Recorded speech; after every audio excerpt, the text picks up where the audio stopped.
Irish poet Mike Walsh is one of Ireland's least known but most interesting sons. His history, and that of his family, has surely got to be one of Ireland's most colourful. His Donegal-born father, Patrick, as a 16-year-old, was on the run with a price on his head in 1918. He was very much involved in the struggle against England's notorious Black and Tans. By the time he was 40 years old, his father had been active in 4 conflicts. His mother, Kathleen, was a lifelong Irish Republican and friend of Spanish Civil War firebrand La Pasionaria. As for Michael, what a son Patrick and Kathleen reared. He has earned international acclaim as a poet. In fact, there's now a total of 12 volumes of his, in which more than 600 of his poems can be enjoyed. Fascinatingly, Michael was the archetypal Irish rebel, a fighter against what he sees as injustice. Since 1966, he was at the forefront of Britain's racial nationalist movement. He was on first-name terms with the leaders of Britain's right-wing movements. As leader of the British movement, he pioneered post-war victories. He has co-authored or authored over 50 book titles. Today, he is a journalist and broadcaster, whom we will be chatting with on the subjects of Irish and European identity, political activism and strategy, and a dream of a unified Europe. Welcome back, folks. We're joined by our guest, Mike Walsh. How are you doing? I'm very well, Howard, and how are you and your Irish listeners? We'll see. They'll report in on their own, but they've come out in a good number to hear what you've got to share with us. Well, it'll be very nice to talk with them, and I hope when they get the opportunity they will ask me any questions. That's what I'm here for. Well, I have a question. How's the weather down in Spain? You really don't want to know. Other than it being dry, it's very similar to what you guys are experiencing. It's a bit of a one-off, actually, because I've been here for 8 years now, and this is probably the coldest spell that I remember. You may be able to hear the heating on in the background. It's 5 degrees only at night, but it will not last long. We know that when this happens in Ireland, there is no end to it, but when it happens in Spain, there's always light at the end of the tunnel. It's beautiful in the days. We can sunbathe in the days, but it's quite cold at night. Well, a lot better than we're getting up here. We've been pelted by 8 different storms in the past month or month and a half. I don't think it's rained more than 6 or 7 times a year here. I remember when I moved up to Costa Blanca from the Costa del Sol, we went from March to, I think it was October, without having a single drop of rain. So I think that Ireland might not have 40 shades of green if it's like that. It might be 40 shades of brown instead, but it's very, very pleasant because I understand exactly where you're coming from. When I left Liverpool in 2008, it just poured down. It came down in stair rods every single day, and I'm talking about heavy rain. You really couldn't go out in it, and there was no let-up. And ironically, on the day that I kissed England goodbye, saw it in my rear-view mirror, it was the nicest day of the year, but I've got no regrets. I've been back once, very, very briefly, and that was quite enough. No more, thank you very much. Dublin, anywhere in Ireland, maybe, but England, no thank you.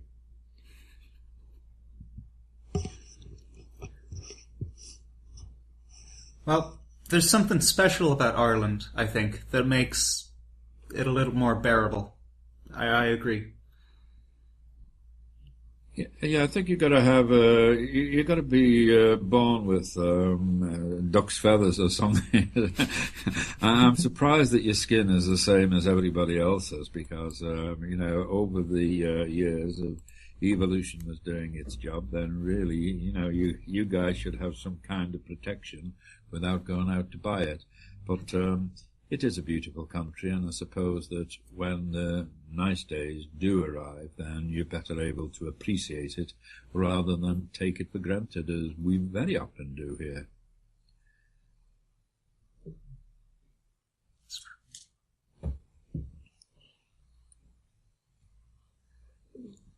So, Mike, you've been active in the nationalist movement in Britain. Can I ask you what propelled you from Britain to a lovely place like Spain? I mean, aside from the dreadful weather.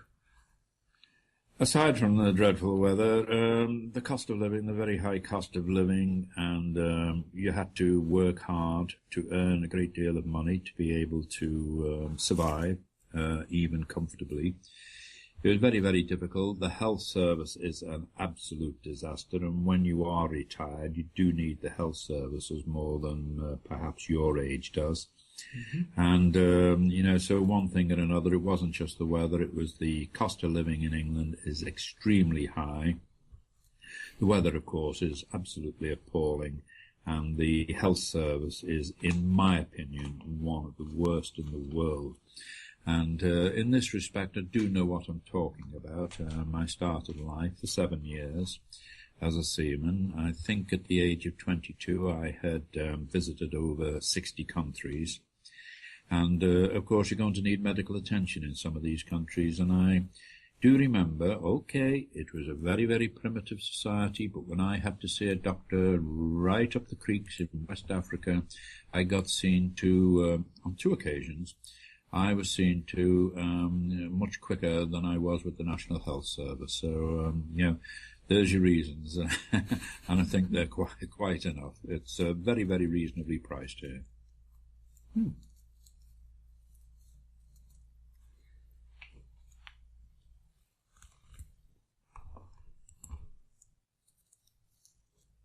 You'd have to excuse brain fog. I've explained this to my listeners before you came on. I've been spending the last 3 hours trying to get home through public transport, so I literally just sat down 20 minutes ago.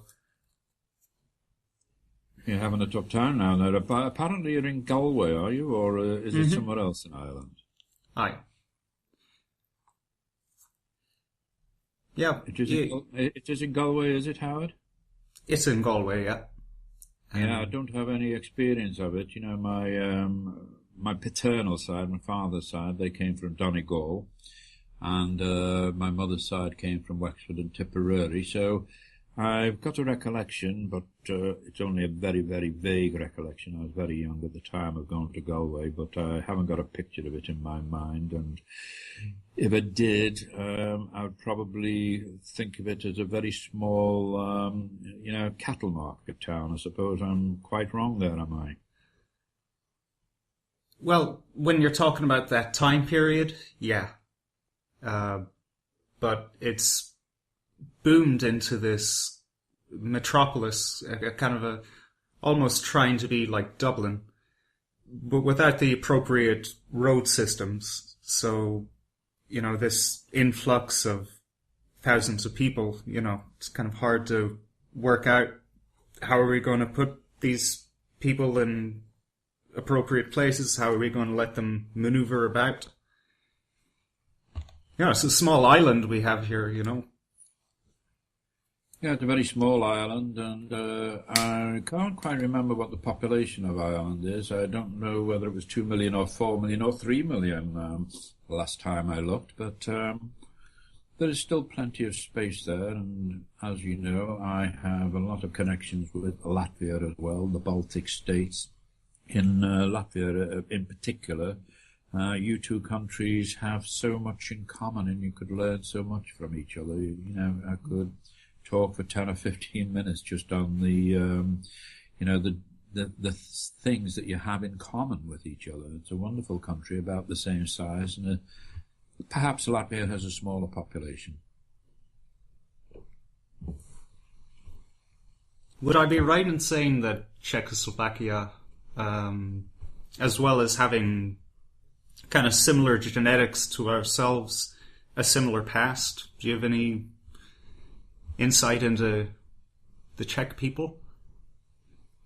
Yeah, again, there are a lot of similarities because Ireland's historical enemy has been to the east of you, which of course is England, and for 700 years Ireland has suffered from the intentions and the attentions of England. And on the Baltic states and countries in Central Europe, like the Czech Republic and Slovakia, for not quite so long, but they have suffered the jackboot of the neighbours to their east too, which of course is Russia, especially on the communism. So, yes, again, you have a great deal in common. And, I think if there were two twin countries, the twin cities, but I wish if there were twin countries, then Latvia and Ireland would get on very well together. They're both beautiful, wonderful, natural countries with a very, very similar history and a great culture, especially in the literati. So, yes, you both got a great deal in common. Wish you both well. What strikes me is the political response to our nations being absorbed into the European Union and this refugee crisis which we're supposed to equally burden. We have similar experiences and similar genetics in the east of Europe, but we're not responding in the same way at all. No, I think you're very badly governed. Latvia, again, is a little bit better. I think they've had, so far, 236 refugees. I think you've got quite a few more than that. So, yes, this is a political thing, and I cannot understand. Well, I can only say that the European Union is totally and absolutely corrupt, and I have predicted for some time and that the European Union will very, very soon go the same way as the Soviet bloc did in 1989, 1990.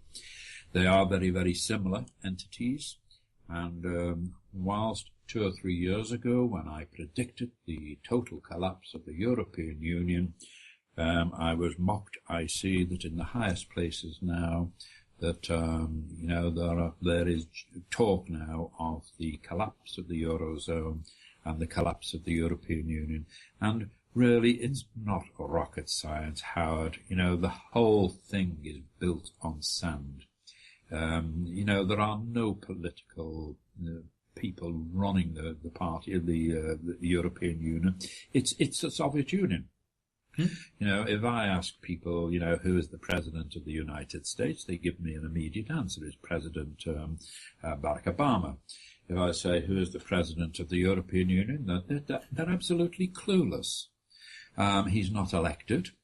Neither of the presidents of the European Union are elected. And if my memory is right, I think it's either 19 or 22 who make all of the decisions for the European Union, and not a single one of them are elected. And not many of them have actually got any experience, and not even of running a town council. So it's not really surprising that it's all going to fall apart. If a ship sails out of port and nobody's got the clue as to how to navigate, how to run a ship, then it's pretty obvious that pretty soon that ship is going to run aground.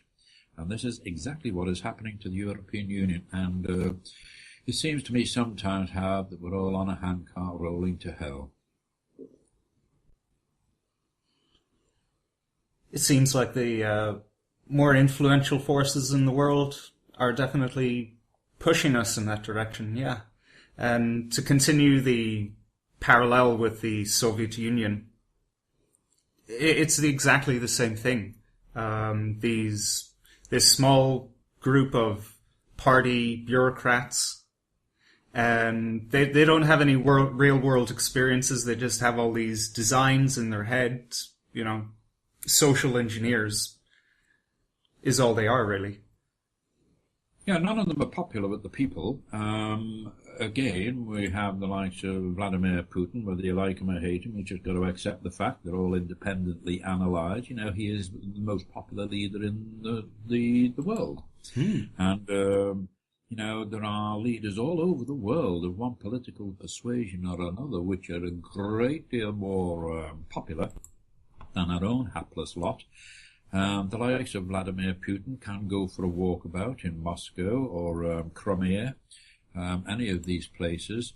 I wonder how many politicians in the West would dare to do that. I'm not as well up on Irish politics as I should be, but I do live in Spain, and my main interests are in the mainland of Europe. But I do wonder, would the Taoiseach be able to just stroll around Dublin and without fear of being attacked or without bodyguards? I'm not so sure that he would. There are not many people in the West who could do. It's absolutely true for Ireland that the Taoiseach or any of the better-known ministers in the government would have a really hard time just, you know, being able to take a walk. And, wow, yeah, that really puts things in perspective. Yeah, there is no democracy. In the Soviet bloc, they had the likes of the German Democratic Republic, which we knew as East Germany. A lot of these countries had somewhere in their title democratic. And, of course, they weren't democratic at all. And the European Union nations are not democratic. We go to vote for them, but really it's voting for, they're both the same. It's like voting for Liverpool and Everton, as football teams. One of them is going to win, but you're still going to get football at the end of the day. They're all drinking. They're all, excuse the expression, they're all peeing in the same pot.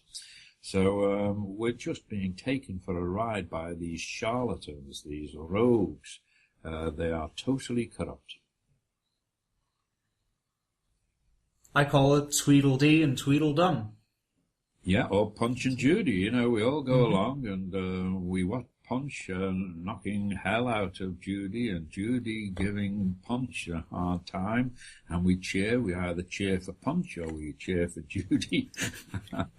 And he rakes the money in and off he goes. And this is what we're doing every time we go to elections, every 4 or 5 years. We just go and watch a Punch and Judy show, and as somebody said, don't vote for them, it only encourages them. But, it's got to be, turkeys don't vote for Christmas. You're not going to be able to vote these people out, because they create the system, they make the rules. But, you can no more vote them out than you could vote out, say, Honecker in the German Democratic Republic or any of those Soviet states. The system isn't there. It's totally phony. Which is a curse, really, because it means, as J.F. Kennedy surmised, is that if you're unable to unelect unpopular regime, let's call them what they are, then there is only going to be one way, and that is when people are desperate enough, then they will turn to violence. And this was the only way in the Soviet bloc, Romania and Hungary, and the Czech Republic, Czechoslovakia as it was at the time, Latvia, Lithuania, East Germany, Poland. This was the only way, and sometime we've got to grasp the nettle and realize that it is only by the force of the people that these who have taken power, seized power, are removed from power.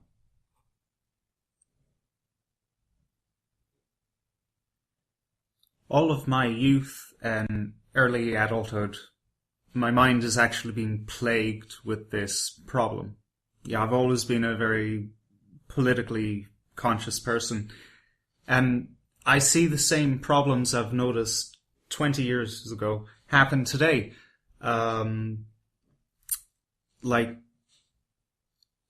my own people here in Ireland, the nationalist community, they are so dwarfed by the challenge of actually writing out the whole system that now they're buying into this emergency election.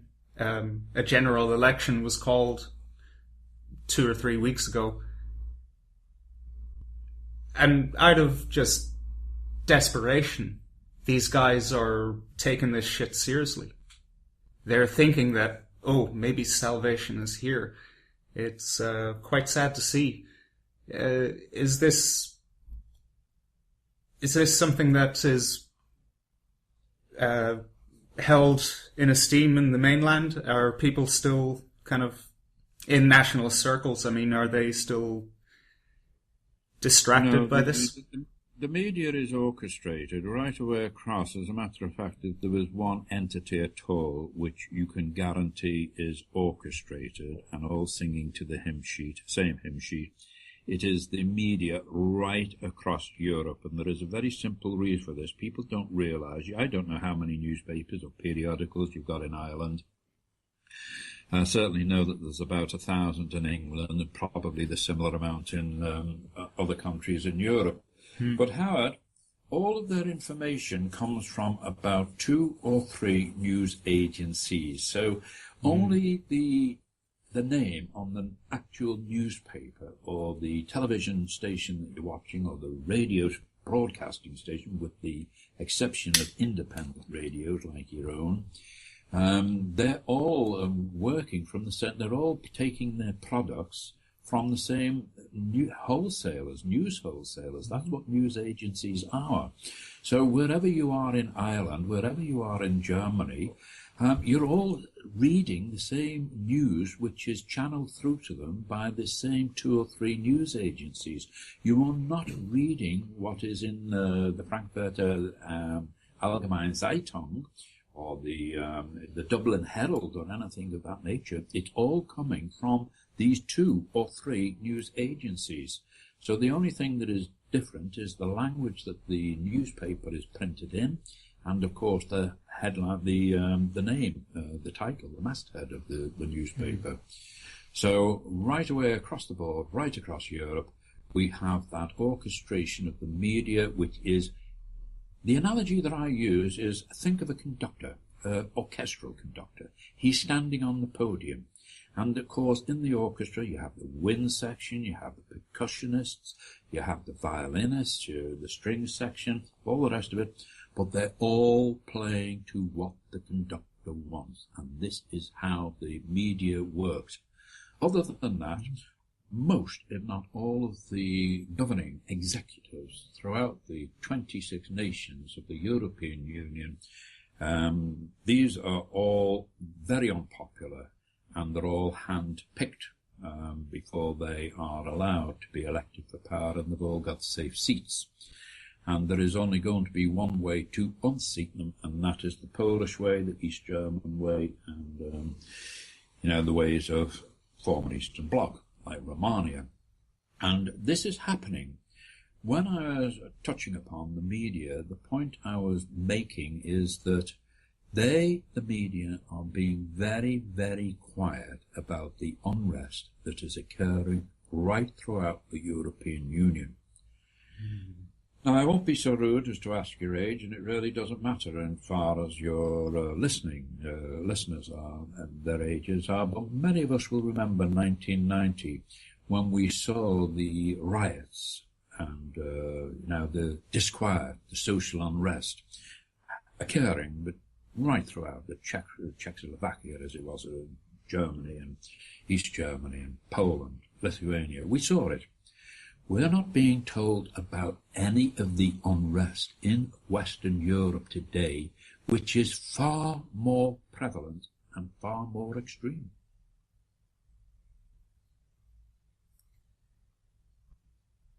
And that's exactly what would drive revolutionary hopefuls to the polling booths.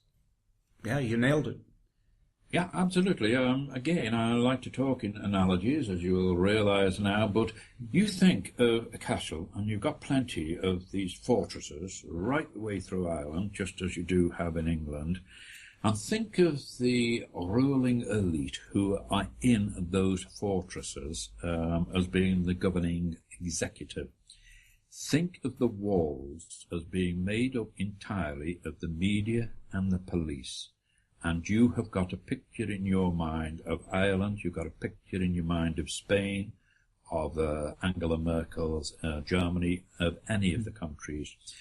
Each of the governing powers is the castle executive, and the walls that protect it are made up of bricks, which you might call the police and the media, to stop you guys getting in at the governing executive inside. It's a pretty effective analogy. Absolutely, they have. They've both got a job to do, the media and the police. And again, I published Europe Arise, a book on how to deal with it.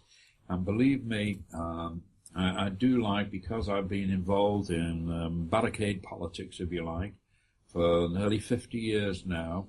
I want the younger activists to avoid the mistakes that our generation made.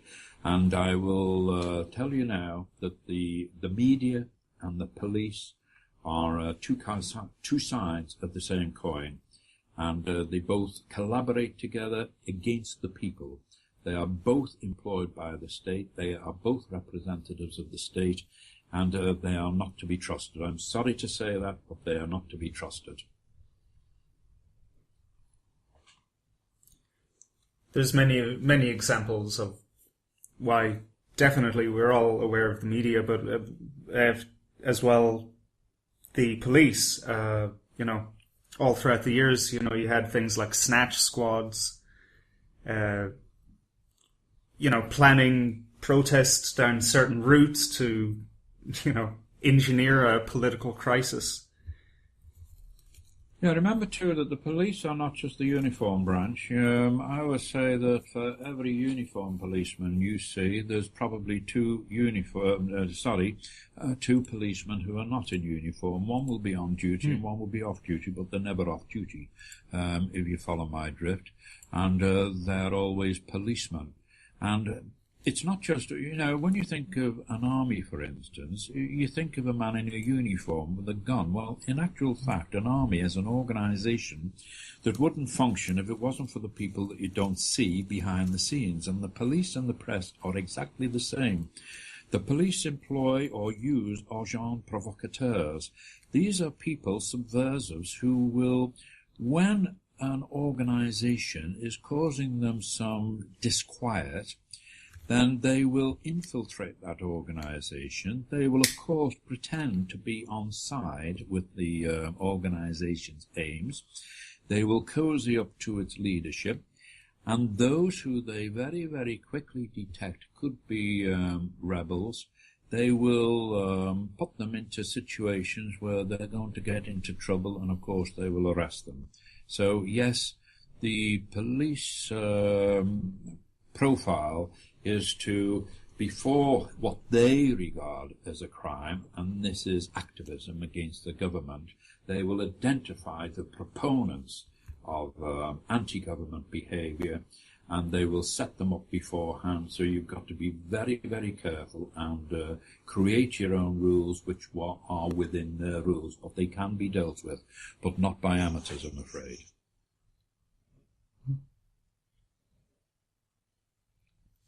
So let me pick your brains then. Should we work in smaller cells? Is that the trick? I think the important thing is that we need a great deal of awareness. It's been quite some time since I was in organised politics, simply because I resigned from that position because the membership in England, and I've got no doubt at all that it's exactly the same in Ireland, was totally unsophisticated. And if you are if you make pottery, you've got to have the right type of clay to be able to achieve what you're setting out to achieve. And really, with the human material that we had in Britain, it really wasn't possible to create a viable political organisation that would be effective against the system, if you like.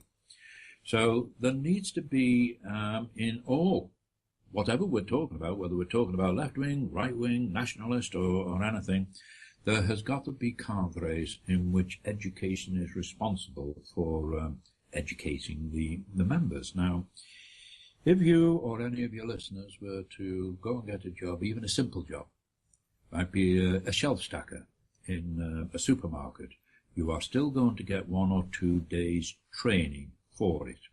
Quite rightly so. But if they go into a political party, they think that they're all Prime Minister and they know it all right from the very beginning. So this is not the case, unfortunately, but it does cause a lot of harm to organisations. So they've got to be disciplined, and the membership has got to be educated as to what they've got to avoid, they've got to watch for, how they've got to behave. It's very much an organisational procedure, but if they were to go and join a tennis club or a pony club, if they're going to support a football club officially, they're going to have to abide by the rules. So the rules are going to be there if they become a member of a political party.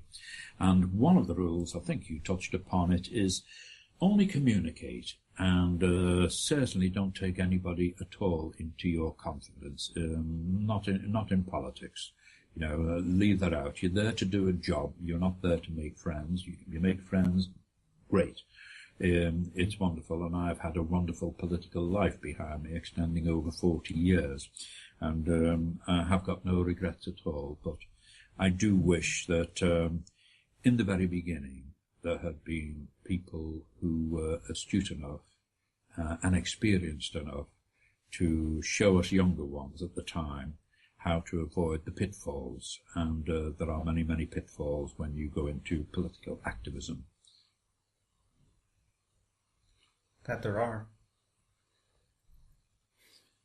Yeah, I think it's been bred into me. I think it's in the blood of the family. My father, as I say, was born in Donegal, in Nearmerville, in 1902. When he was 16 years old, he was on the run. He was fighting the Black and Tans. He had a ward on his head. By the time he was 40 years old, he had fought in 4 conflicts around the world. He had fought, as I say, against the Black and Tans. He had fought in the Irish War of Independence. He'd gone on to fight in the Spanish Civil War, and he ended up in the Second World War in the RAF. And this was all by the time he was 40. He was a political activist all of his life, and so was my mother. And when you are nurtured in that kind of home environment, I think that politics is second nature to you. I agree. Coming from an IRA family, I agree. Yes, it was it was a different IRA then, of course, and of course the conditions under the Black and Tans were, not to England's credit at all, and it will forever be a stain on the escutcheon of the British. But that's a cross that they must bear. It's not the only cross they must bear. But yes, I was involved in. I've been a journalist for writing for mainstream media anyway for 30 years, but I was involved in British politics, and the only reason I don't want any confusion here, I have got absolutely no interest whatsoever in promoting British nationalism or saluting the butcher's apron. I have always been what I describe as a racial nationalist. In other words, my first and only loyalty is to the European people from the Urals in Russia to the Atlantic coast, very near to where you are speaking from now. And my country goes from your coastline in Galway to the Urals in Russia. It's that big. And we've moved on. We don't have tribal fights anymore. My family, I think the traditional enemies of my family were the O'Neills. Well, thank God we don't fight the O'Neills anymore. Yeah, that was all 1,000 years ago. And the days are gone when England was fighting Germany, thank God. We've moved on now, and what we do need to create, Howard, with conviction and with hope, is a unified ethnic Europe that spreads right around the globe like a garland on the top of the northern hemisphere. That's beautiful. And I think that this is our era. Because if we take the microcosm of Ireland, just like you alluded to, we were a very clannish people. There wasn't really a united Ireland before, the British started to pick on us. And that galvanized us. And now we have the barbarians at the gates, as it were. I think now it's time for Europe to see their commonality with each other. Yeah, you're where Vienna was all those hundreds of years ago, when Vienna and Romania and Hungary and Bulgaria, the Balkans, were keeping the Turks, were keeping Asia on the other side of the Bosphorus. And Spain here, right away, just 3 miles down the road from where I am, you've got the towers right along the Spanish coast. These were not to keep the English out. They did have a purpose for that, but primarily all of these towers, and they're still dotted all along the Mediterranean coast, was to keep the North Africans out. And 400 years at Santa Pola, which is a bus ride away from me, there's this huge courtyard, I think it's called, in the castle of Santa Pola, in which absolutely fed up with the North Africans in the 1536 or something like that. They rounded all of them up, they put them all in this square, and they shipped them all back to North Africa. And here, 500 years later, we're trying to do exactly the same.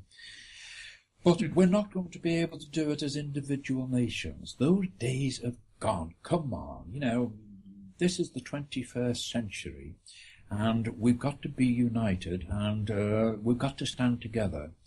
And Ireland has got to stand equal to the likes of Latvia and Germany, the Czech Republic. You're all brothers and sisters now. We can't do it as individuals.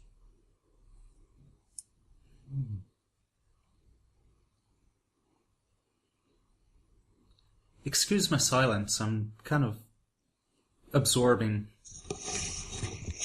Because I'm still learning myself to be a little less nationalistic in terms of my people are exceptional, my people are special, when it comes to Ireland.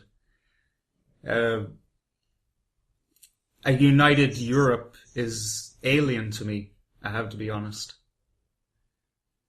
Yeah, you've got two loyalties. It's not a united Europe, it's a united people. And I think it was George Lincoln, yes, it definitely was George Lincoln Rockwell, the National Socialist leader in the United States in the 1960s when I started off my barricade activism. And he pointed out that when the Africans settle in the United States, the Africans first and Americans second. When the Jews settle anywhere in the world, whether it's Hungary or Russia or the United States or Ireland, the Jews first and the Irish or the Hungarian or the Russian or the American second. They are first and foremost Jewish or African. But what happens to the whites? They go to the United States and they become Americans. They're no longer Europeans. We are aliens to them. We're aliens to the Germans. We're aliens to the Hungarians. We should all be one people. If one Jew, and I'm talking positively about them, I wish we had these kind of qualities. If the Jews in, say, Argentina or South Africa are threatened, then the entire world's Jewish community, which is very, very small, there's cities that have got a larger population than the entire population of Jews in the world. The Jews throughout the world will unite to protect the Jews of South Africa or Argentina or wherever they are threatened. What happens with the white people, the ethnic Europeans? We couldn't care less. The white South Africans are having a very, very tough time. We couldn't care less. It's 6,000 miles away. They are our people, and we should stand. And if we don't stand as one people, then we are doomed. The Jews will outlive us. The Africans will outlive us. The Japanese and the Chinese, because first of all, their race. And I remember his name was Billy Clarkson. He was a cab driver, and he was a British nationalist. And he was in a Chinese takeaway in Liverpool. And having a Liverpool sense of humour, he couldn't resist the opportunity to tease, make fun of the Chinese staff, behind the counter serving him. And they put up with it in good form. And he was mocking them about Mao Zedong. I think Mao Zedong was in power at the time. And in the end, I can't help but laugh, excuse me, one of the Chinese proprietors just turned round and quite coolly he came up to Billy Clarkson. He said, look, and he showed that the Jews have got their world leaders. The Africans have the people that they could look up to. More recently, Luther King, not Luther King, the other one in South Africa, Nelson Mandela. He said, the only person who ever stood up for the white race and you whites killed them. Well, Billy Clarkson, you could have knocked him over with a feather. This is what we need. We need a united to keep us all together. Okay, to run our own countries. Nobody argues with that. Ireland must be run by the Irish people. And it would be very nice if on occasion England was run by English people, which it's not. And certainly it would be very nice if the German nation was run by genuine German people. But basically what we do need is we need a common voice, Howard. You're right there. Yeah, we're tribes. We're tribes around the white race is broken up into tribes, and we call them nationalities. We call them German, or we call them Czechs, or we call them Spanish, or Italian, or French, or Portuguese. They're tribes, and we have to unite them. And so, yes, the Portuguese are quite rightly proud of their country, their culture, and they've got a terrific history. As of the Spanish and most of the countries in Europe, with the exception perhaps of Scandinavia. But but there you are. We have got to be united. When I say united, I've got to make a point here. We're not talking about the European Union. The European Union, one way or another, has got to go, because the white race will be doomed if it keeps the present order, the European Union order in place. It will be doomed. It has got to go. Either that goes or the ethnic Europeans die. Absolutely. I'd like to add my own colour to this. There's something beautiful to me about, say, a group of people, they bicker and, they may complain at each other amongst themselves, but if somebody comes in from the outside and gives trouble to one or two of them, then the whole group just turns on this invader. That's possible. That's, it's human to, have an odd scuffle. But when the time comes, we can work together. Yeah, it's a herd instinct, isn't it, Howard? You have a football team, and each one of those players has got a job to do. He's a left back, he's a goalkeeper, he's a striker, whatever the case may be. So they've all got different jobs. It's the same as an orchestra. They've all got different jobs to do, which are totally different from all of the others. But it is only when they all work together that you make progress, whether it's on the football field or on the rugby field, or horse racing. They've got to work together. We've got to have the organisation. And really, what Ireland needs to do, well, any country, Spain, needs to do is, yes, they have to have a strong ethnic. They've got to have a strong party based on ethnic European values. So in Ireland, obviously, it has got to be Ireland for the Irish. And it's got to be Irish interests first. This has got to be foremost in their thinking, in their policy. But also, they must work together and collaborate with those countries who have the same ideals, whether they're in the Netherlands or whether they're in Estonia or Portugal. It doesn't really matter. They must work together. But we did when we were in the British movement. We worked together with all of these organisations. And there is no excuse these days. You know, when I started off in politics in the 1960s, could you imagine there was no such thing as the internet? There was no such thing as printers or anything of that nature. We had old Gestetner machines, which you plugged into the wall. Well, I won't bore you with the details, but you just wouldn't believe how primitive it was. It was primitive. Now, when I write an article, as I do every day, as you know, for a Renegade Tribune in the United States, typically I will write the article in the morning, I will send it off to them about 11 o'clock, and they're in the United States, of course, and by an hour or so later, there is my article, beautifully published, probably superior to anything that you'll find on the front page of a provincial newspaper, and the entire world has access to it. Now, you just think of the remarkable difference for a person of my age. When we started, we would laboriously print off, and they were very, very unsophisticated, they were very primitive leaflets, and then we youngsters would go out and we'd shove them through the doors, probably a day or so later. So there is a remarkable difference. So there is no excuse for your generation. I would say now that any of your listeners who, like me, is sitting in front of a keyboard of a laptop, they have the power, if they realise it, more power than the editor of the Liverpool Echo in the 1950s and 60s, and that was the probably the most popular provincial newspaper in England. And yet, any lady, any gentleman who is sitting in front of a keyboard and is online, they can reach, if they want to, they can reach theoretically more people than the editor of the Liverpool Echo could in the 1960s. And this is why we need to educate people as to the power that they do have. Right on.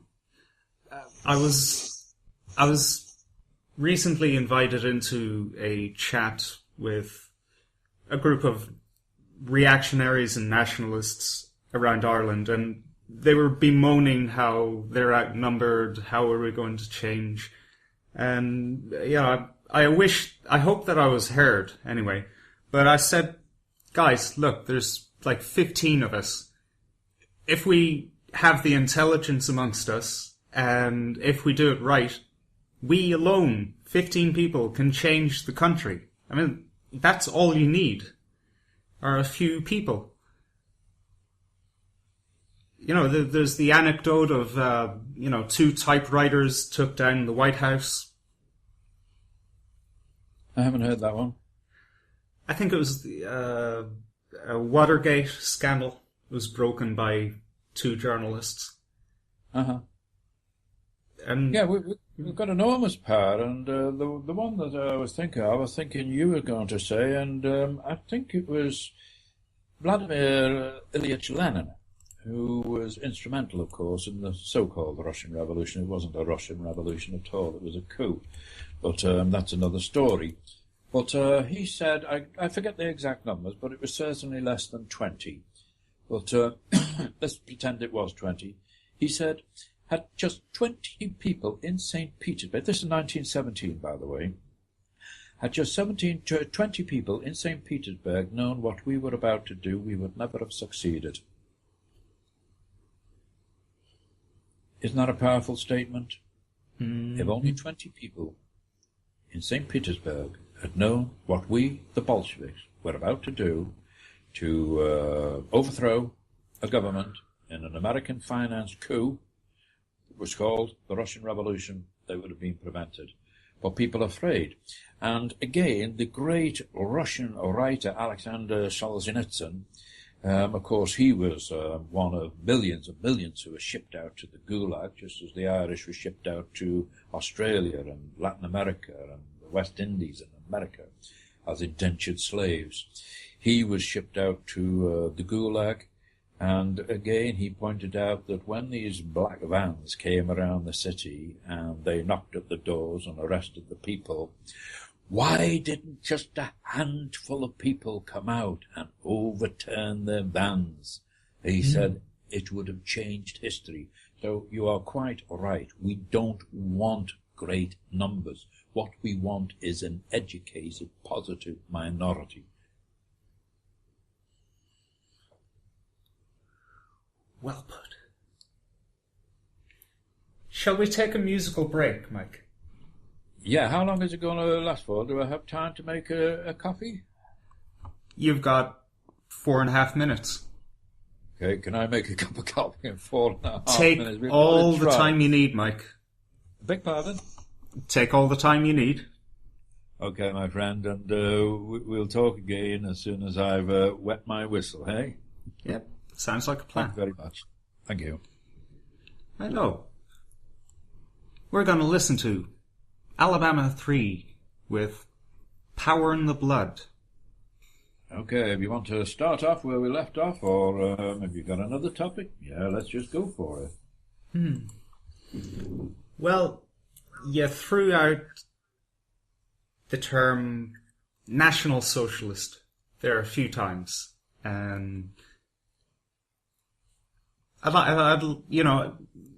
You consider yourself a National Socialist, right? It's not a religion, but it's ethos. Well, that is what you're projecting for the future. That is your hope for humanity. Yeah, the principles of National Socialism, as I say, is in Gottfried Feder's the program of the NSDAP. This was the blueprint that got Germany back on its feet. And Germany in the 1920s, late 1920s, suffered from the same problems that Ireland and England and Spain and everywhere suffers from now. So when a doctor administers the medicine for a patient, it doesn't really enter his head as to whether the patient is Irish or Portuguese. If the patient has got a particular ailment, then he gives them the appropriate medicine for that ailment. And this is what the program of the NSDAP was. I doubt very much, actually, Adolf Hitler and the National Socialist Democratic Workers' Party could have achieved power without this blueprint.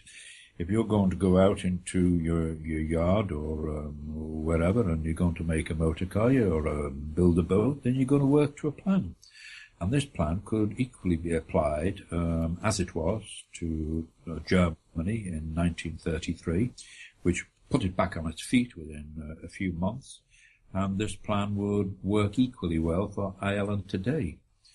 So this is what we're talking about with National Socialism. We're not talking about turning the clock back. We're talking about applying the same principles to your nation, everybody's nation in Europe, to bring about a resurrection.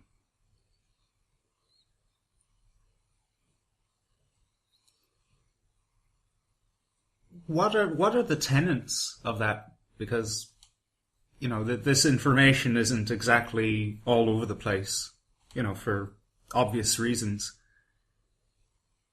Yeah, precisely. There are obvious reasons that they don't want this manual in the hands of ordinary people, because it might give them ideas. They have set their own system up, and any system which is not, in harmony with either capitalism or communism, then of course these two, what was being described as two sides of the same coin, are going to make it very, very difficult to access.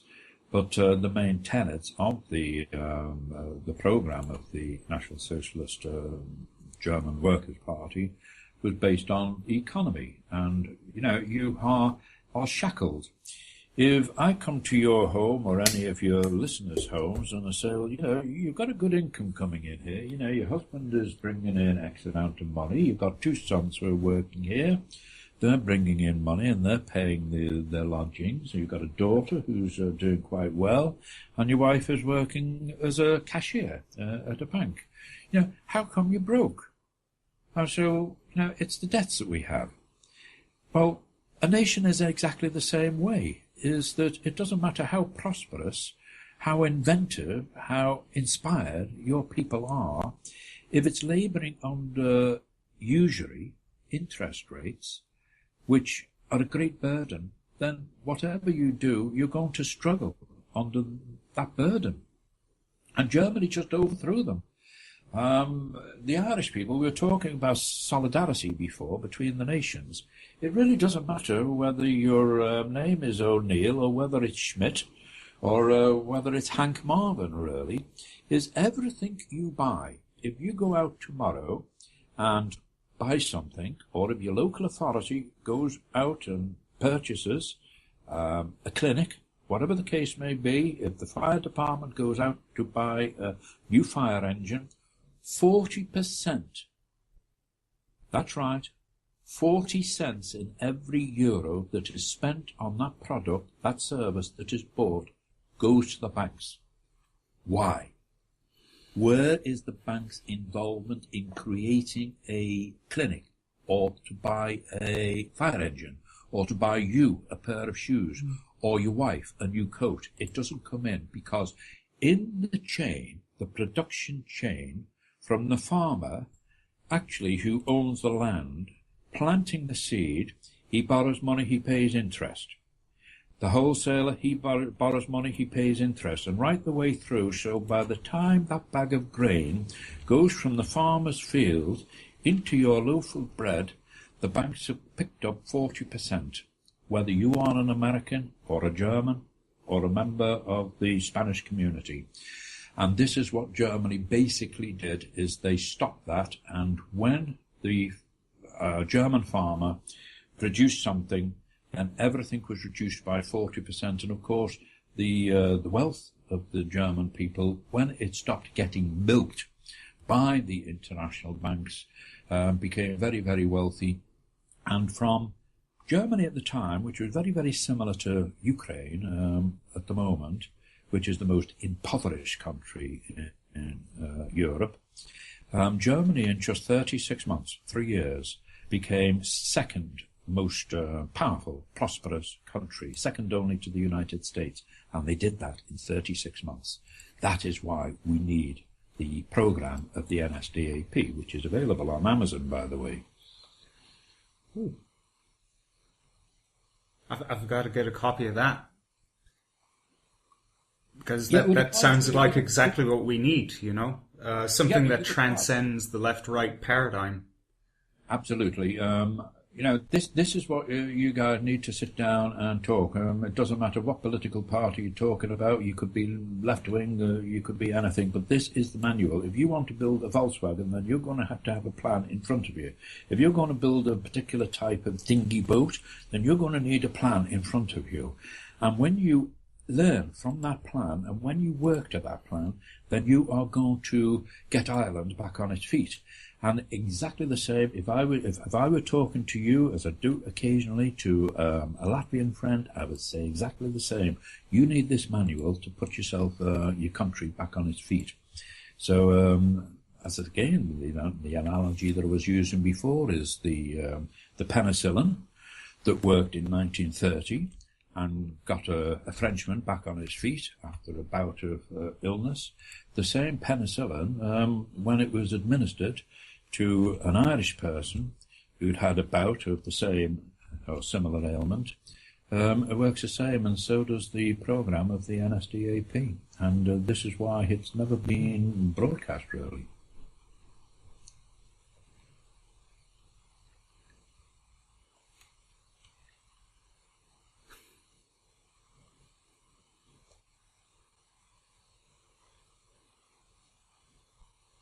You'd have to excuse my unprofessionality, because you're imparting a lot of wonderful perspectives here. Hard to keep up, yeah.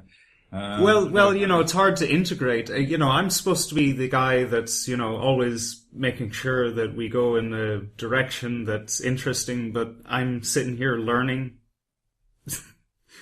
I wish that someone could take my place right now and I can just sit down and listen. Well, sometime perhaps an opportunity for your listeners to put their own in and, telephone you or email you with any questions that they have, and I can answer those questions.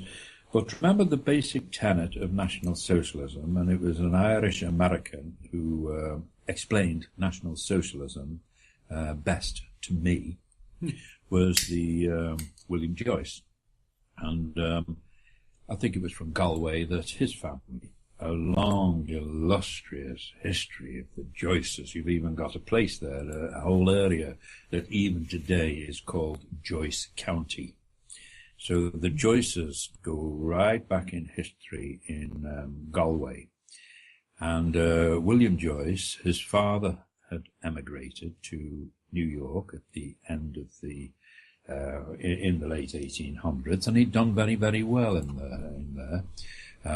All of Ireland then was under the English jackboot.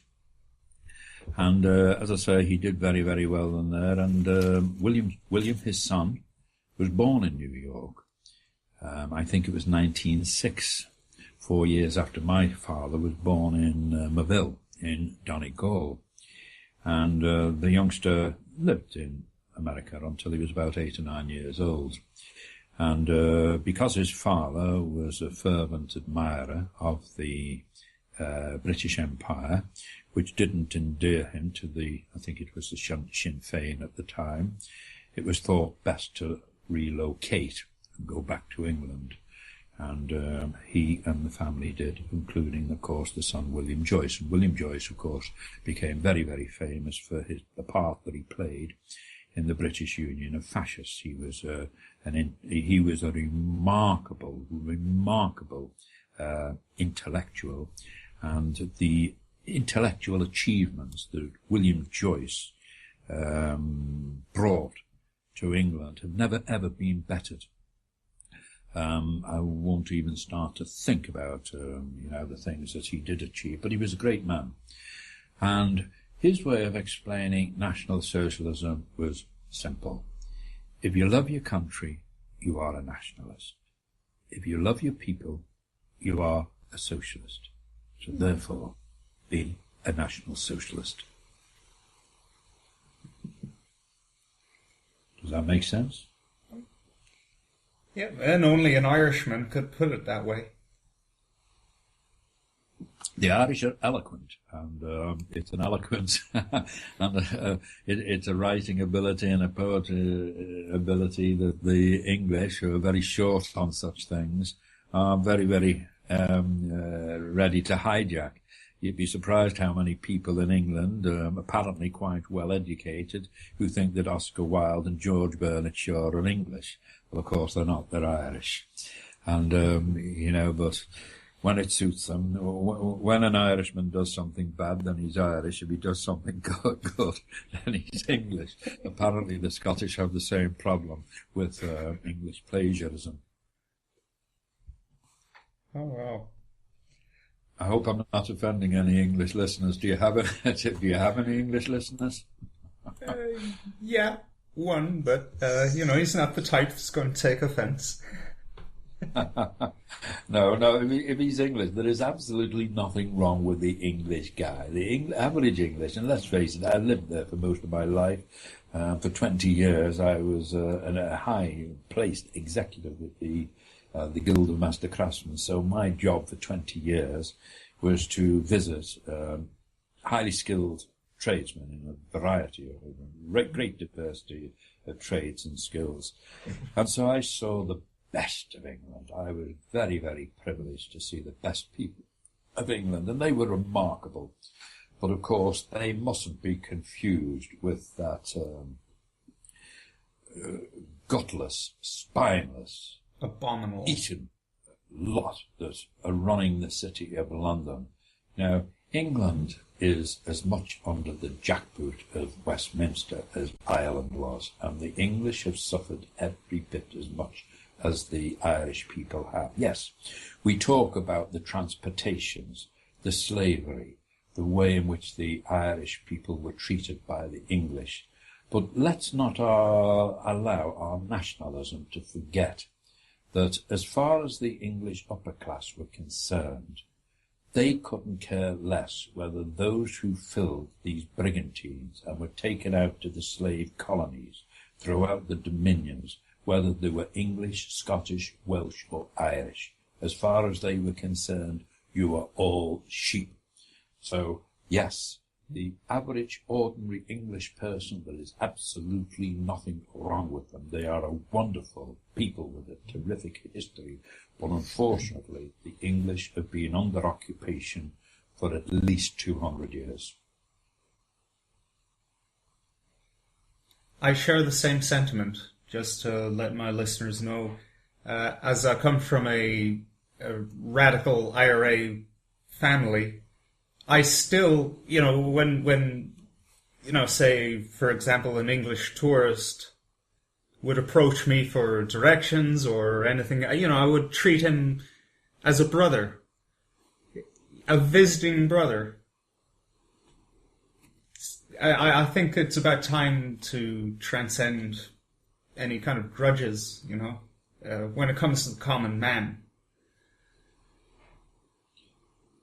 Yes, it's the political and the financial elite. We're all under their jackboot. So it's not the English. Of course, the English have been very, very badly behaved. They always have been.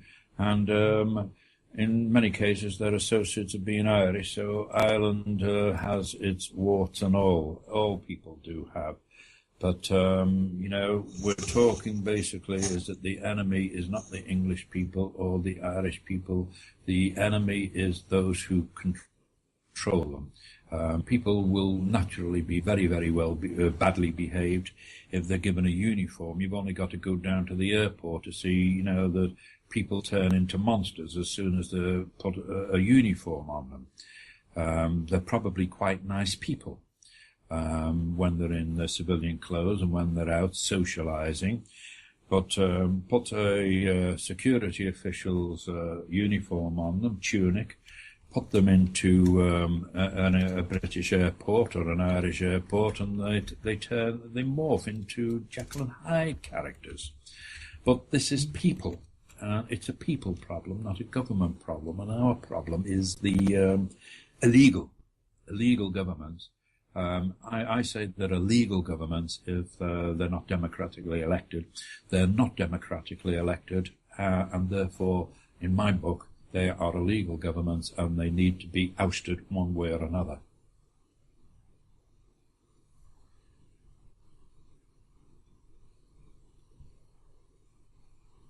Can we take a minute there to open up the floor for people? If you want to pose a question to our guest Mike, or if you would like to talk to us, you can do so either via the live stream chat, evrn.net/live, or add us on Skype, Eclectic Vibrations Radio, and I'll add a link to add us on Skype in the live chat.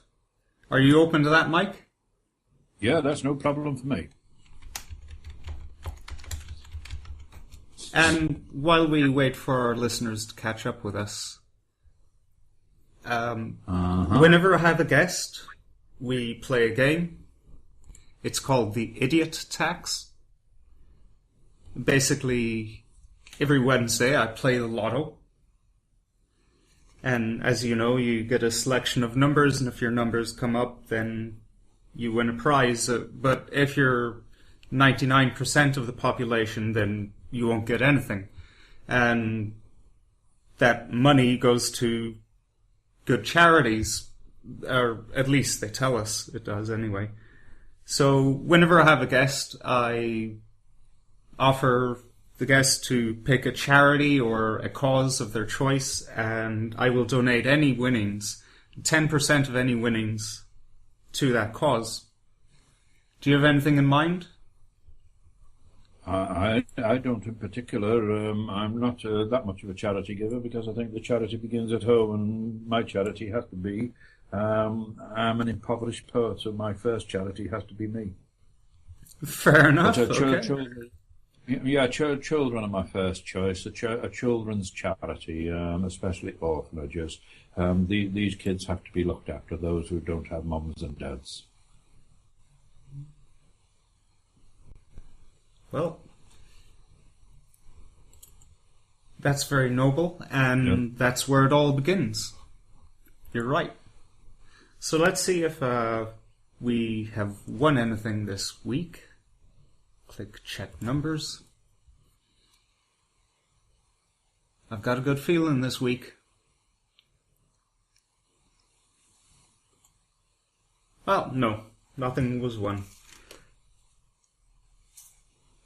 Sorry about that, Mike. Well, never mind. There is always another occasion. Mm-hmm. Okay, here's a question for you from, I assume, an American listener. What are your views on Pegida? Suspect. But again, Thank you. Yeah. If we break it down, is all organisations have their uses, and we made a great deal of progress simply because we followed the guidelines that were already set by the left, who were our opposition.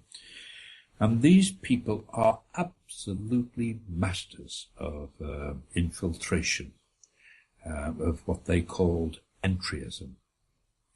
And these organizations, many of them are charities, for instance, or they're well-funded, and they have equipment of a kind that you can only dream about. This is why you do lotteries and this sort of thing. We didn't. Because I was particularly successful at being a political organizer, because I think I was well ahead of the others, and they gave me credit for this years later. They wouldn't at the time. But one of the things is if one of your members becomes active in, let's say, I don't know the political party set up in Ireland, so talk in terms of England, because you're more familiar with it than I am familiar with the things in Ireland, or the United States. Let's say the local Conservative Party or the local Labour Party. Go and join the damn thing. Fine. Go and pretend to be one of them. Fine. And then when you've got the office to yourself, then, make use of all of the equipment there. And this is what the left wing used to do. They infiltrated the entryism, and this is why most of the institutions, whether you're talking about education, the field of education, or media, is that these guys infiltrate, they take over these places, and then they allow inside only their own kind. Let us take you, for example, you're in Galway, and you have an organisation there in Pegida.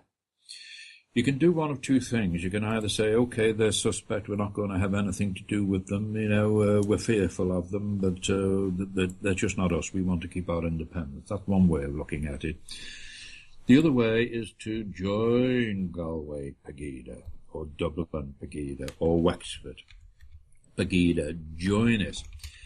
And do perhaps as little as you can, but learn from it. You are going to learn political activism from an organisation that is much better funded than your own. You are going to find yourself in an opportunity to recruit new members for your cause, to put your own propaganda out. And if you're hard-working, you don't have to be that hard-working, believe me, then all of a sudden you find yourself in the position of being able to use their facilities. And that's the sort of thing that you can't otherwise use. So please, I did say at the start of the programme, we're very, very unsophisticated. Nowhere near as politically sophisticated as the left-wing are. They're very well organised. If you go into a left-wing bookshop, you'll find all kinds of books teaching them how to demonstrate, what to protect, how to protect themselves from the police, how to engage lawyers, all of these sort of things. We don't have it. So you use theirs. Simple as that.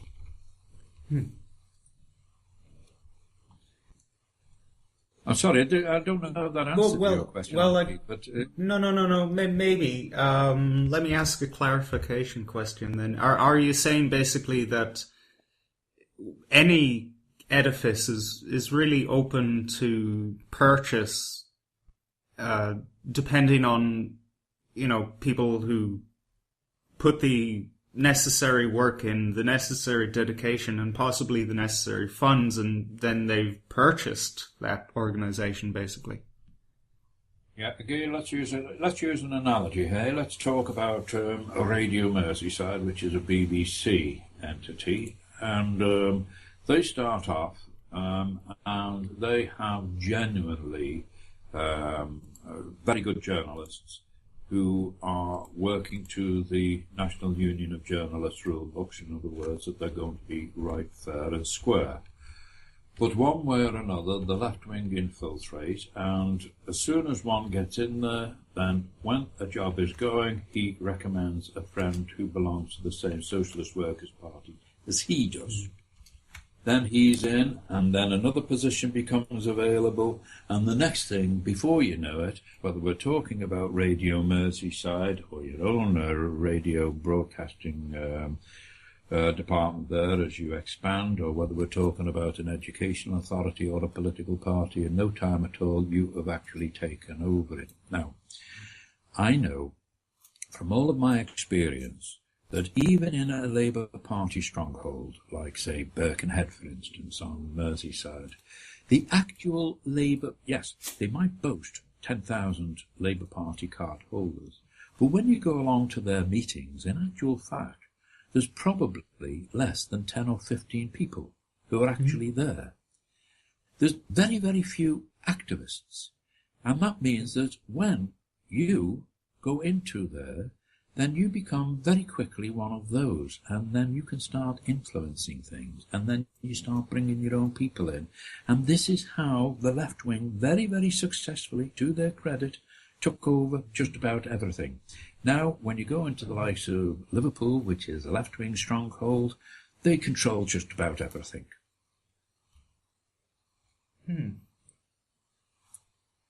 It's a thought. You've got two ways. If you're going to be isolationist, you're going to say, oh no, Pegida is not for me, or Sinn Féin is not for me, or this party or that party is not for me. Okay, you're going to be isolationist, but you're certainly not going to go anywhere. You will learn if you're people who think like you. If you are united, then you're going to work together anyway. You're all singing to the same hymn sheet. But if you join, become involved in these organisations, then you are going to take advantage of free training and free access to facilities that you couldn't otherwise afford. And this is like going to a college or a university, if you like. If you don't go to a university because it's a bit left-wing, well, they're all left-wing, then you're not going to be very well educated, are you? So the best thing to do is to join that particular organisation or that college or that army and learn. I don't know, I'm not that clued up on it, but I think, and this is a great fear of governments, is that at one time, after the First World War, there were a great many Irish men who fought for England in the First World War. And one of the great fears of England was that all of the skills that they had learned while they were serving in the British Army would come back to Ireland and be handed over to the Irish Republican Army. And of course, this is what happened. And this is what I am suggesting now. All right, I hear you. It's a thought, and, that's what we're here for. We're here for debate and, a kickabout and, and perhaps to inspire people to say, I've never thought of that, why not? Give it a go. Well, I'm going to send you along this question, which has Irish verbiage in it, and I'm embarrassed by my Irish. So if you would take a look in your Skype, I think they're referring to the blue shirt, the blue shirts. That's Fine right. Gael. Yes, right. I must do. I've got it in mind actually to do an article. I kept the material, the background material on them. I'm not, very well informed on them. I did have a wonderful book that, again in the 1960s, you just couldn't go into a bookshop and order things now. We're wonderful now. It doesn't matter what the book title is, how controversial it is. You just go to your laptop and you order it from Amazon. A copy of Mein Kampf if you want. You just order it from Amazon. The book that I've just mentioned before, the program of the NSDAP by Feder Gottlieb. It's all on there. And I had a wonderful book, but at the time, in the 1960s, there was only two sources for books. One was the United States, and the other one was a bookshop in Dublin. And they alone were selling books, marvellous books, that educated me, from British ex-servicemen well up in the armed forces who were very, very critical about the English war against Germany in 1939. But you couldn't buy these books in England. You can probably buy them now on Amazon, but you had to go to a Dublin bookshop to get them. And one of the books that I do fondly remember was The Blue Shirts. And it was a wonderful hardback with a dust cover about A&O Duffy. And, these people were great champions. And there's an organisation in Belfast which is very, very Republican and very much in favour of the Spanish Civil War, the socialists, I'm forgetting her now, Dolores Ibero, La Pasionaria. But what is neglected, they talk about the Abraham Lincoln Brigade and all of the others, the international brigades who went to fight against fascism in Spain in 1936. But, the so-called fascists, anything that isn't not left-wing, they call fascists, they're idiots. But A&O Duffy's, the Blue Shirts, many of them fought with the greatest distinction in Spain, but they never get any credit for it. Of course not, because all I've ever heard was, ooh, Fine Gael, fascist, blue shirt,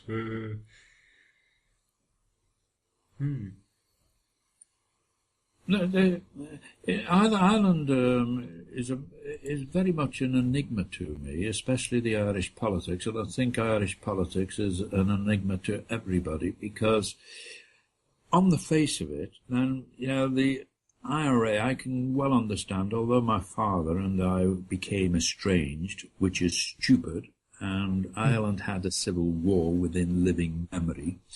And my advice to people of whatever age you are, never, ever fall out with a member of the family because you don't agree with their politics. They're entitled to their opinion, even if you don't agree with them. And I've had a very, very good life, a little bit more of it to go, and I don't bear many burdens. I've led rather a blameless life, I like to think, but I have one overriding regret. And that is that I became estranged from my father because he was an ex-member of the IRA. He was a member of the Communist Party. He was a die-hard socialist, international socialist. He was a member of the Connolly Association, James Connolly. I was, in his book, a British fascist. And, he, to his credit, accepted me as being entitled to having a political opinion that was opposed to his, and he respected that. Unfortunately, this idiot, because I was young at the time, was not as generous, was not as big-hearted as my father was, and we never spoke after that time. And in 1974 he passed on, and I would cut off my right arm to sit down for an hour and have a beer with my dad and talk about our differences without coming to blows. And I just hope that there is an afterlife so I can take the man by the hand, because he was, in my book, he was a hero. And at the end of the day, yes, I'm a National Socialist. He was an international socialist. We both want a better world. He just thinks he's going to get it by catching the number 3 bus. I think I'm going to get it by catching the number 4 bus. Let's just hope that one of us gets it right, eh? That's a beautiful sentiment, you know. And I can definitely relate to it, because my own grandfather, a staff captain of the IRA, he was a Marxist through and through, but I can definitely see his light, you know. It's the love of humanity that really, you know, it's the love of life itself and protecting liberty that, you know, if you can meet a relative on that playing field, then, you know, that's all you need. Anything other than that, because that risks breaking the chain, you know. What you've described there was a chain that was broken. Wisdom that could have been passed on, or even just the experience of actually having that family member. It's very important. That's right. It was an estrangement that had nothing but negative consequences, and you know, I do very much regret it. And this is why I say I implore your listeners, to all Irish people, is to put your differences aside. Yes, as I say, there has been a terrible civil war and terrible troubles, you know, within living memory of virtually everybody there. And it's only natural that you're going to have differences of opinion with brothers and sisters and uncles and aunts and nephews and nieces and all the rest of it. Put your family first. Just respect the opinions of others, because believe me, I've been a National Socialist since I was about 26 years old, which is a long time. But I was born to parents who were both Communist Party card holders.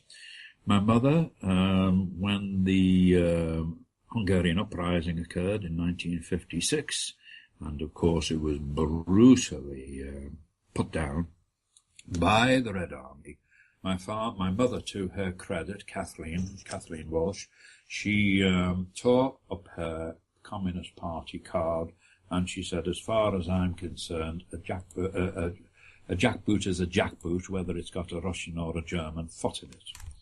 So she was consistent in that way.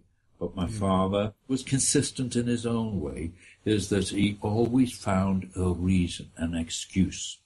So whereas in his opinion, the National Socialists were bad, when the Red Army did, you know, what was much, much worse, that was good, because he chose to make excuses for it. But there was no excuses for Bolshevism. There will never, ever be any excuse for Bolshevism. And as a National Socialist, I don't see anything to apologise for.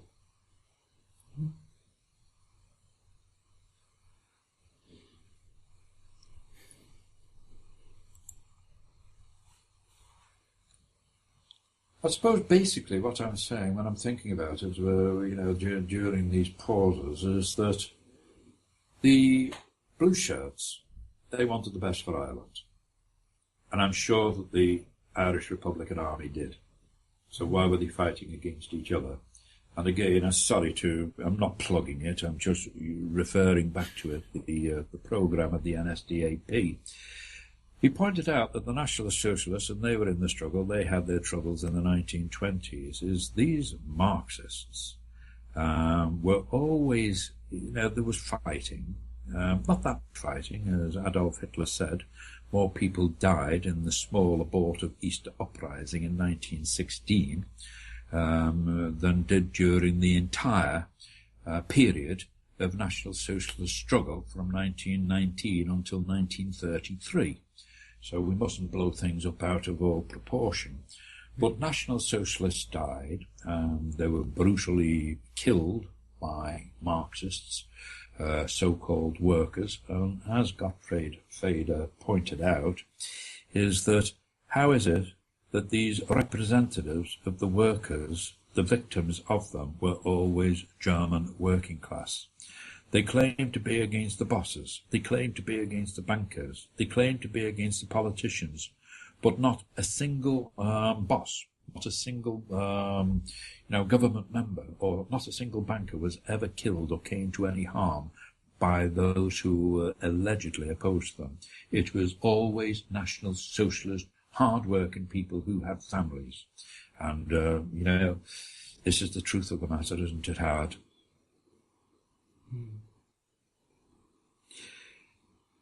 But coming back to your question, your listener question, would you please ask Mike what his opinion of A&O Duffy, the blue shirts, and the...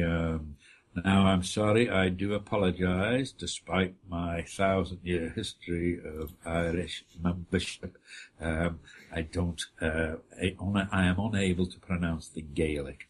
But, I give them credit for what they achieved, and I give equal credit to the IRA that my father served. And I think that's the overarching message. You know, we have the overview of history. We're in a very peculiar time where we're even steps above Greece and all the other great empires who held vast amounts of knowledge. Even the common man, somebody even on social welfare, can access this overview of history and take a third position from it.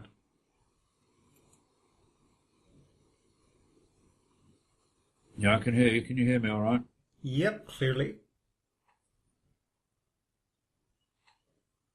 Yeah, we've got to move on. We were talking about tribes before, tribal warfare, but it's just morphed into something else. We don't call it tribal warfare now, we call it political parties, don't we? So instead of the O'Neills battering the brains of the McLaughlins out and the McLaughlins battering the brains out of the O'Donnells, we call it this political party or that political party. For goodness sake, let's grow up, let us mature, and let us remember that we're all ethnic Europeans and all work together. When I was active in the British movement, one of the great times of the year was we used to go over to Dixmude in Belgium, just outside Ostend, because every year, I think it was the end of July, they had this huge, how can I put it, not a gala or anything like that, but it was Europeans who came from all over Europe, indeed all over the world. The one thing that they had in common was that they were all Europeans.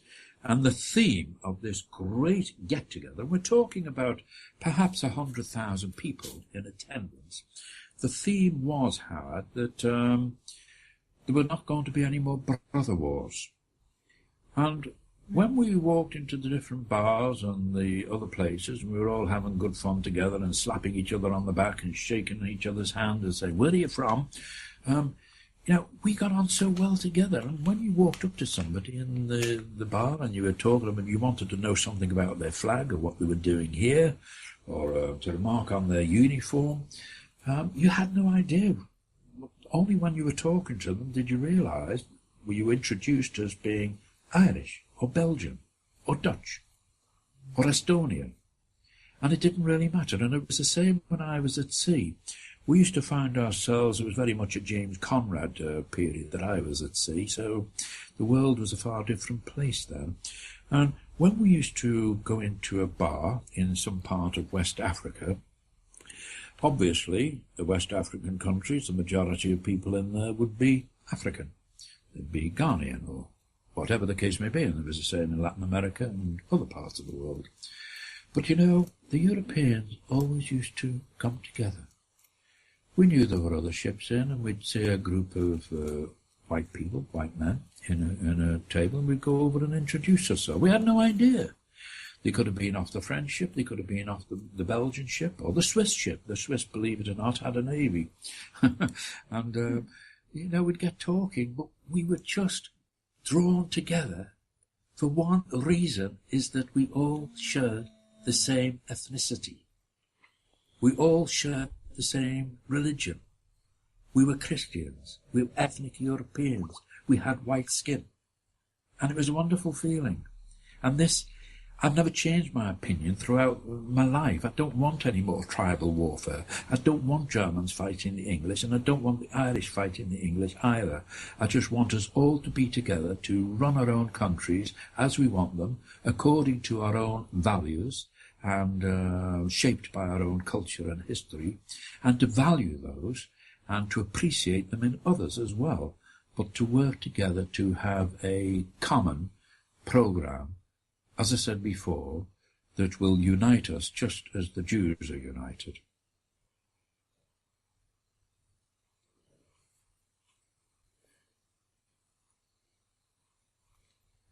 This is a union that has always existed, and just recently we have been rebuilding it. We have the Celtic Empire, and then we have the Christian Empire under the likes of Constantine. It's not alien to us. No, you're absolutely right. It needs a unifier. Germany had it under Bismarck, of course. He unified them, and it was unified by Henry VIII in England, and you've had the same unification process in the Christian Church. So unification, like Charlemagne, it does come about, but unfortunately, we need the man of the moment, and there really isn't anybody of that intellect, of that charisma, in Western Europe at the moment, to give us the kind of unity that we are thirsty for. The Russians are united under Vladimir Putin, and he has united the entire Russian people, which, although it's only 130 million people, which is not great compared with the United States, which is about 300 million. 400, actually. How many? 400 now. Oh, is it 400? Okay, they're coming over the border that fast. But, Russia is the world's biggest country. It covers about 10 time scales. It more or less circles the world. And yet all of those people, I have many friends in Russia, and some of those friends live in cities far further away from Moscow than Liverpool is from Halifax in Canada, or even Vancouver. That's how big it is. And yet they are all united. They all adore Vladimir Putin. And this is what we need. And, perhaps Western Europe will grow up. I did see a demonstration in Germany a couple of weeks ago in which several thousand demonstrators were shouting for Vladimir Putin, yes, Angela Merkel, no. But maybe we need Vladimir Putin to come and rescue us.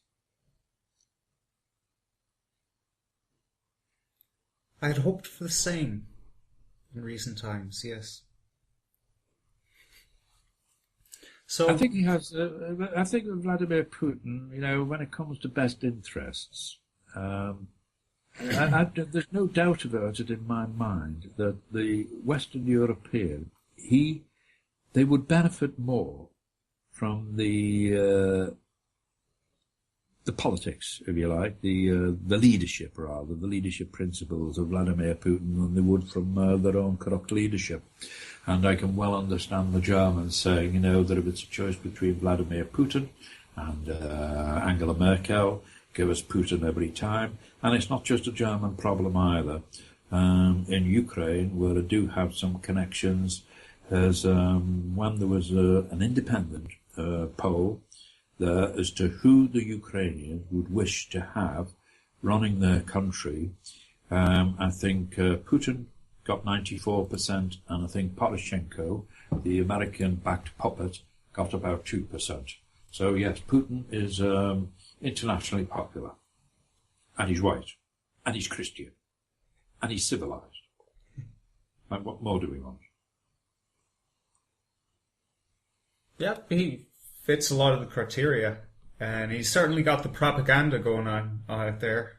A lot of images of him in, hunting mode and doing the manly things. We see Barack Obama trying to emulate that in the past year. It's kind of pathetic. Yeah, it's an embarrassment, isn't it? But, I think all of the leadership of, the West are an embarrassment, and none of them are up to the job. And it's not that Putin... I don't think that Putin is a great statesman. He is a great statesman at the moment, simply because he doesn't have any competition. But when you put the likes of Vladimir Putin up against some of the great statesmen of the past, like Bismarck and Adolf Hitler and Napoleon, he's not at that level. But he appears to be a very good leader, simply because the rest are sheep. And, we just simply don't have anybody up to the job. And it's not that Putin's propaganda is any better. My propaganda would probably run rings around Angela Merkel, because they are a bunch of amateurs. They're placemen. None of them really. They're very much like the leaders of the former Soviet bloc. The apparatchiks. And it was Mikhail Gorbachev, the last secretary of the Communist Party, the last president of the Soviet Union, who said, "Why is the European Union trying to be just like the Soviet bloc?" He just couldn't understand it. And he wasn't the only Russian to say it. But all they did was they shifted the Berlin Wall. And instead of the Russians, we've just changed places. And there is a wall, actually, a frontier being built in Ukraine, as you and I are talking now, which is being built across the borders between Ukraine and its neighbouring Russia. And these two people are very, very much alike. They're probably a lot more alike. The Ukrainians and the Russians are probably much more alike than the people on the north and the south of the border in your island. And yet they're building an absolute frontier, and Yatsenyuk, the Prime Minister of Ukraine, says, yes, we're using the model of the Berlin Wall. And it's not to keep the Russians out, it's to keep the Ukrainians in. Because so many of them are fleeing to Putin's Russia. So the entire shift has taken the opposite way. And now they're building walls to stop Europeans fleeing to Russia, whereas the walls used to be built to keep the Russians who were in Bolshevik-occupied Russia, from fleeing to the West. It's like musical chairs, isn't it?